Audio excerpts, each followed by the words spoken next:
জাতিসংঘের অনুরোধে মানবিক করিডোর দেয়া নিয়ে ধোঁয়াশার সৃষ্টি হয়েছে। এ নিয়ে সর্বত্র ক্ষোভ ও বিতর্ক চলছে। এটি বাংলাদেশের জন্য দীর্ঘমেয়াদী সমস্যার সৃষ্টি করবে বলে আশঙ্কা রয়েছে অনেকের। নিরাপত্তা বিশেষজ্ঞরা বলছেন, এমন করিডোর দেওয়ার পক্ষে কোনো যুক্তি দেখছেন না, বরং বাংলাদেশের জাতীয় নিরাপত্তা নিয়ে ঝুঁকির আশঙ্কা করা হচ্ছে।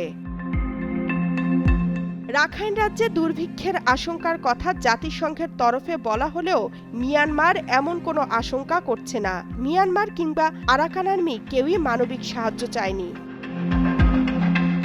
জাতিসংঘ মহাসচিব অ্যান্তোনিও গুতেরেস বাংলাদেশ সফরকালে মানবিক করিডোর দেওয়ার অনুরোধ করেন।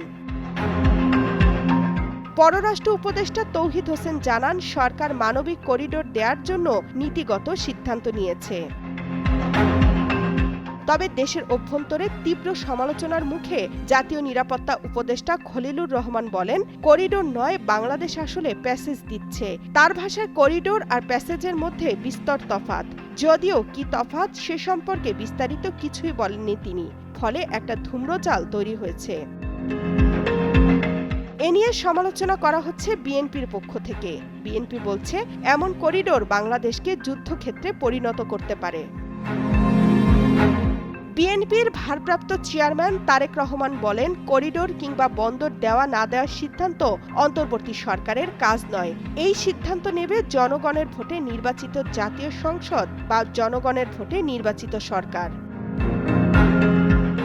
সব মশার বিরুদ্ধে সুরক্ষা দিতে এলো বসুন্ধরা এক্সট্রিম অ্যারোসল। মশার বিরুদ্ধে এক্সট্রিম সুরক্ষা।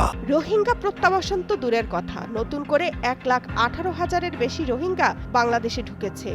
মিয়ানমারের রাখাইন রাজ্যে আরাকান আর্মির নিয়ন্ত্রিত অঞ্চলে নতুন করে বিমান হামলা শুরু করেছে জান্তা বাহিনী।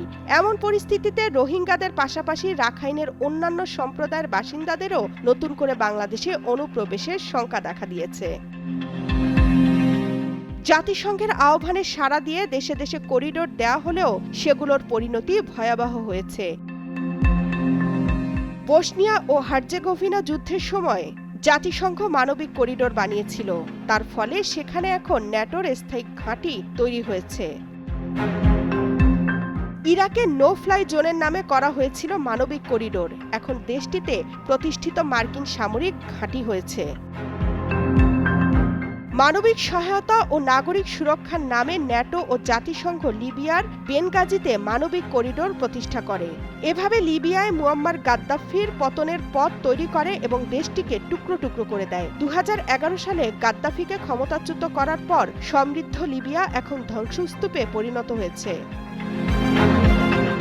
সিরিয়ার আলেপ্পো, ইদলিব ও রাকা অঞ্চলে মানবিক করিডোর প্রতিষ্ঠার নামে যে পশ্চিমাদের অভ্যন্তরীণ করিডোর তৈরি করা হয়েছিল, তার ফলে সিরিয়ায় 1 যুগেরও বেশি সময় গৃহযুদ্ধ হয়েছে। আফগানিস্তানের শুরুটাও হয়েছিল করিডোর দিয়েই। তামান্না তাহসিন খান, কালের কণ্ঠ।